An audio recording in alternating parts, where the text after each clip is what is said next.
大家好啊，好耐冇見啦，歡迎收睇傻佬新聞啊！喂，係咪冇諗過係我呢？喂，點解好似個畫面咁樣衰咁嘅？喂，劇組快啲幫我將個畫面整得靚仔啲啦！呢個背景我偷翻嚟噶。同埋講咗重要嘢先，我喺青山復出，今日終於強勢回歸啦！喂，你咩事啊？做咩嚟偷我個新聞台？你快啲死開啦！同埋唔好問我背脊點解會有個黑色嘅背景啦，因為係我琴晚唔知點解無啦啦刪咗出嚟變咗 K 型啊！同埋我哋而家打死個傻佬先啦！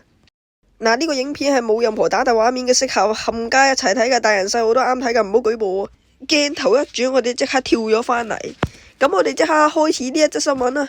咁呢一個4層巴士就俾人遺棄咗去呢個機場，同埋呢Steve 俾飛機撞死啦，同埋呢個我覺得係廢話嚟嘅，所以唔使講啦。個4層巴士睇落好慘喎，咁我哋就而家訪問一下佢啦。哇！我真係好感動啊，終於出得返嚟啦！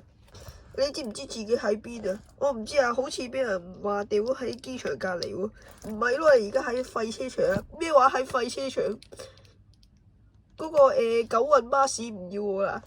係啊，你入唔到隧道啊，因為你入去嘅話就會撞冧個隧道嘅啫。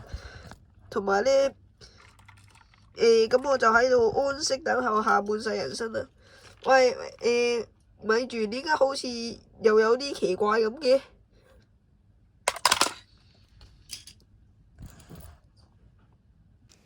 同埋嗰個4層巴士好似係有語言障礙症嘅，所以大家唔好覺得佢講嘢講得奇怪，同埋笑佢啦，因為大家笑佢嘅話，佢會喊嘅。